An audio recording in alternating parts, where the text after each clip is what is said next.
Okay, here's the thing. You probably noticed I got up this morning. I guess I look fine, eh?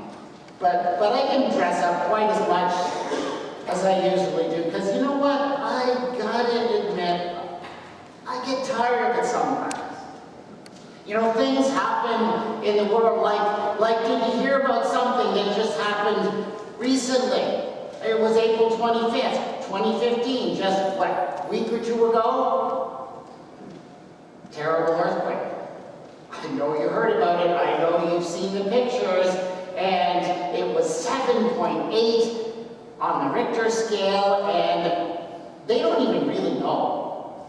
At this point, how many people in Tibet are dead, or missing, or have had their lives inalterably changed? The official count, I understand, 6,300, but chances are it's way, way more than that.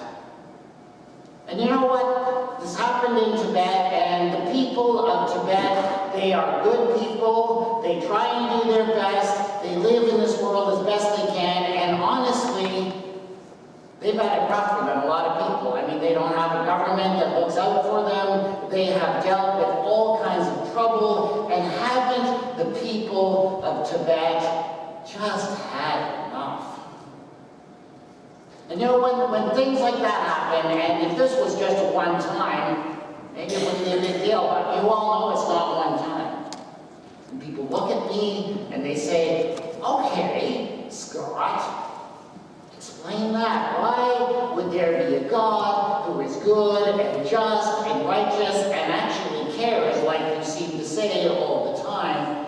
Why would he let something like that happen? Why would God let good people who are kind and righteous and do the right thing, or at least always try their best to do the right thing, why would he let them, of all people, be the ones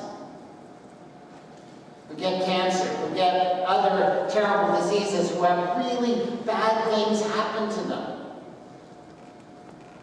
Why is it they that die? Why is it they that run into this trouble? I don't get it.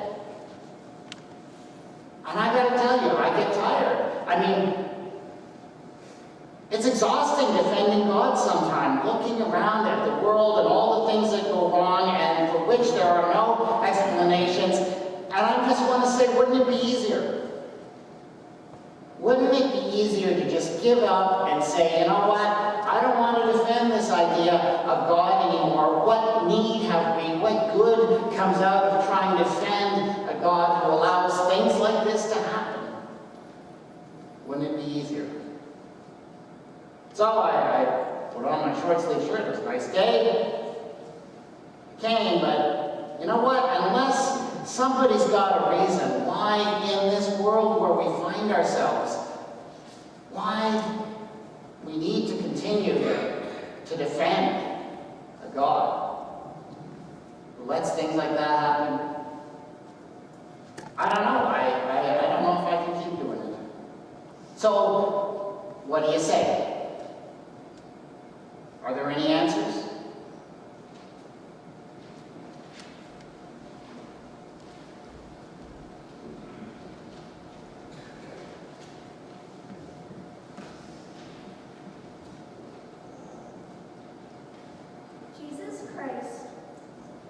Jesus Christ is the image of an invisible God, the firstborn of all creation.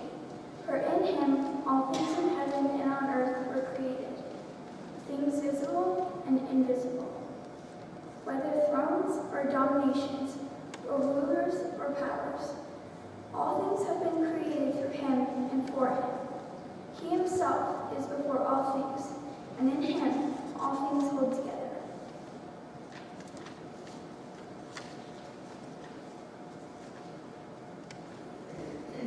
Dr. Amelia Garrett, PhD, in 1917 saw a solar event that was also witnessed by thousands of people in a field near Fatima called Cova de Ira. This event could not be explained by the modern science, as it was what these people actually saw, the day and the hour that have been foretold who claimed that a lady from heaven was appearing to them. They got a lot of hassle from friends and neighbors and asked the lady to give a sign so that everyone could believe.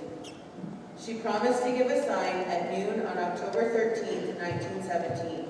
This is why over 70,000 people, including newspaper reporters, had gathered there on this eventful day. According to many witnesses, after a period of rain, the dark clouds broke and the sun appeared as an opaque spinning disc in the sky. It was said to be significantly duller than normal and cast a multicolored lights across the landscape, the people and the surrounding clouds. The sun was reported to have careened towards the earth in a zigzag pattern, frightening those who thought this was a sign of the end of the world. Witnesses reported that previously wet clothes had become suddenly and completely dry, as well as wet and muddy grounds had been previously soaked because the rain that had been falling.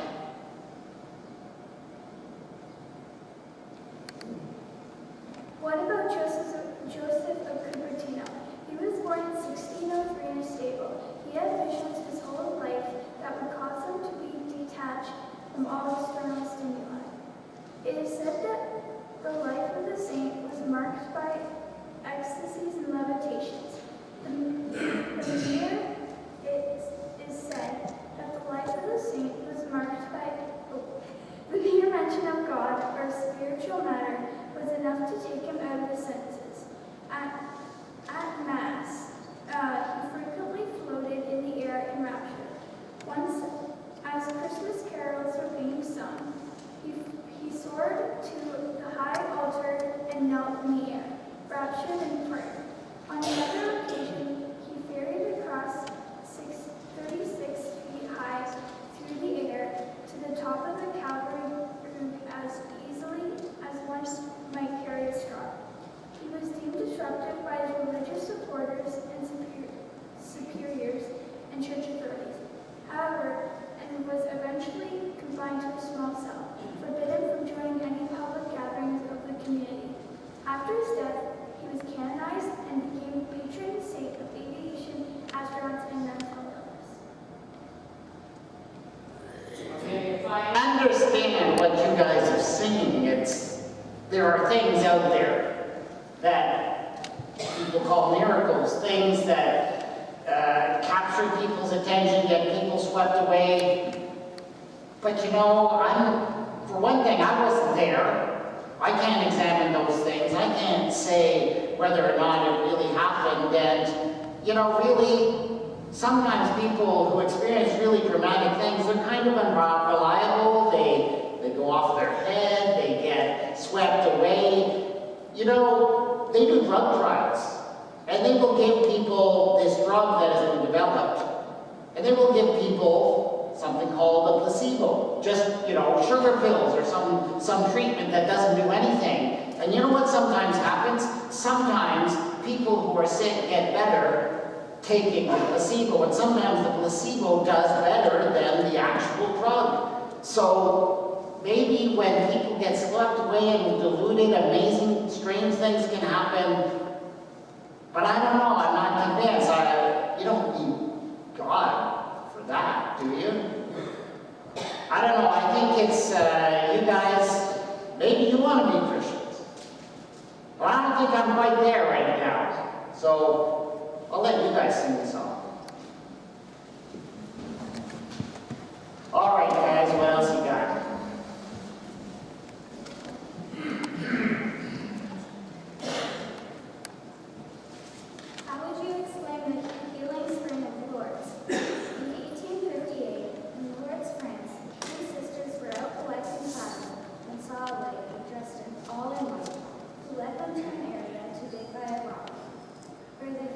Spring of water.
in extreme poverty after his father left his family.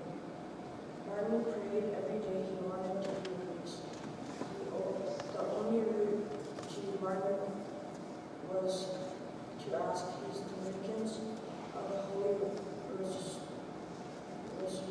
to accept him as a volunteer to perform the minimum task in the monastery.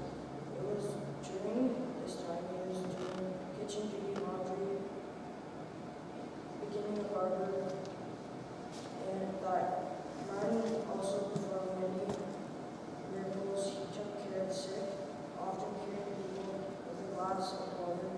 Martin's life is said to be reflected extraordinary gifts, visions that lifted him into the air, lifting light filling the room where he prayed, teleportation, miracles, knowledge, instant cures, and remarkable connections with animals.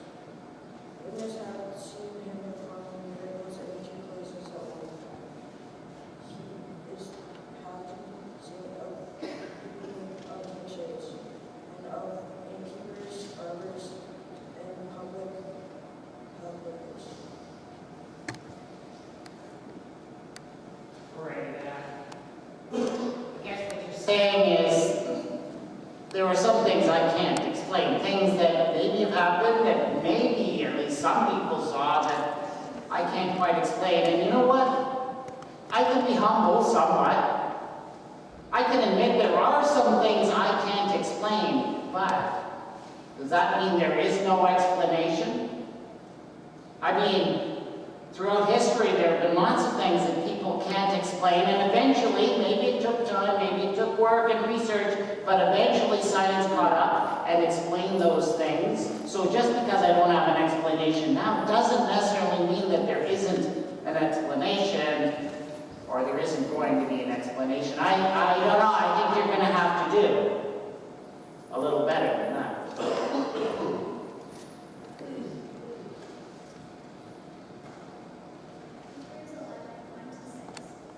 Now faith is the assurance of things hoped for, the conviction of things not seen. Indeed, by faith our ancestors received approval. By faith we understand that the worlds were prepared by the word of God, so that what is seen was made from things that are not visible. By faith Abel offered to God a more acceptable sacrifice than Cain's. Through this he received approval as righteous, God himself giving approval to his gifts. He died, but through his faith he still speaks. By faith, Enoch was taken so that he did not experience death, and he was not found because God had taken him. For it was attested, before he was taken away, that he had pleased God. And without faith, it is impossible to please God, for whoever would approach him must believe that he exists, and that he rewards those who seek him. Now, Dad, my sister had this experience a while ago. We'll see what you think.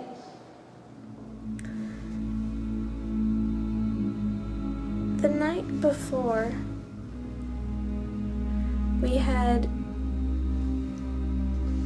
our camping group had decided to sleep out on the beach.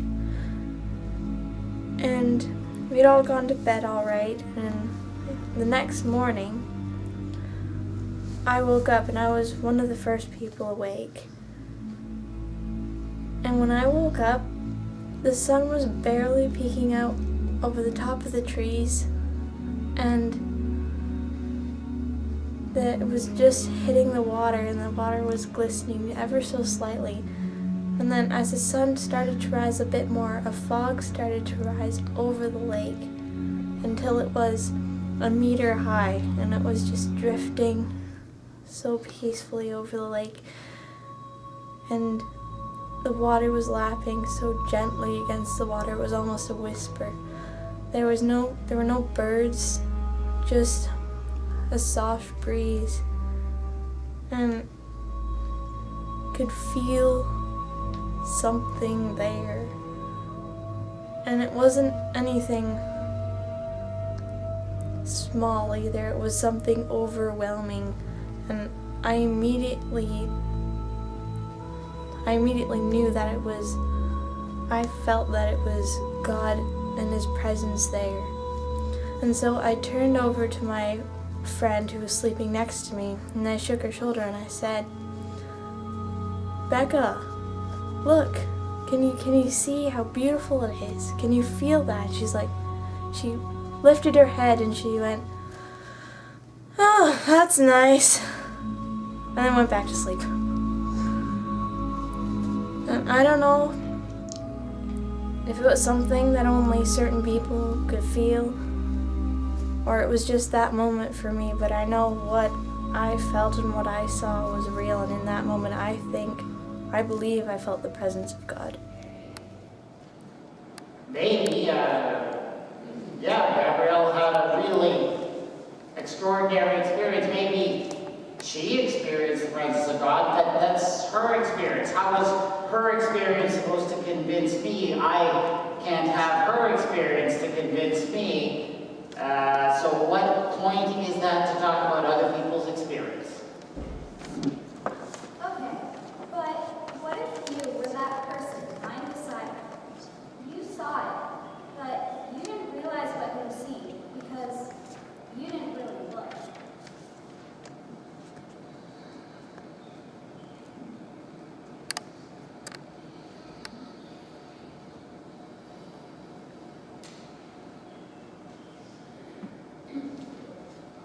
Genesis chapter 32, verses 24 to 32. Jacob was left alone, and a man wrestled with him until David. When the man saw that he did not prevail against Jacob, he struck him on his hip socket, and Jacob's hip was put out of joint. As he wrestled with him, then he said, "Let me go, for the days is breaking." But Jacob said, "I will not let you go until you bless me." So he said to him, "What is your name?" And he said, "Jacob." Then the man said, "You shall no longer be called Jacob, but Israel, for you have striven with God and with humans, and have prevailed." Then Jacob asked him, "Please tell me your name." But he said, "Why is it that you ask my name?" And there he blessed him. So Jacob called the place Peniel, saying, "For I have seen God's face to face, and yet my life is being preserved." The sun rose upon him as he passed through, limping because of his hip. Therefore, this day, the Israelites do not eat the thigh muscle that is on his hip socket, because he struck Jacob on the hip socket at the thigh muscle.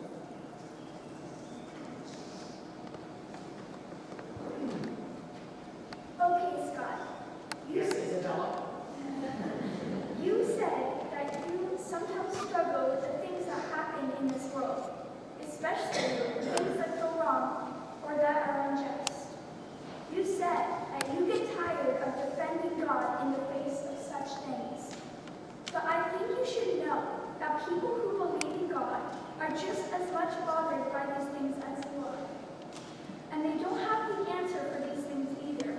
But that doesn't mean that they have to reject God in order to go on. First of all, Scott, why do you think that you or anybody has to defend God? Isn't God a grown-up? Can't we just leave God to defend God's self? And what's more, the point of a lot of this isn't necessarily having answers or explanations for all the things that go wrong.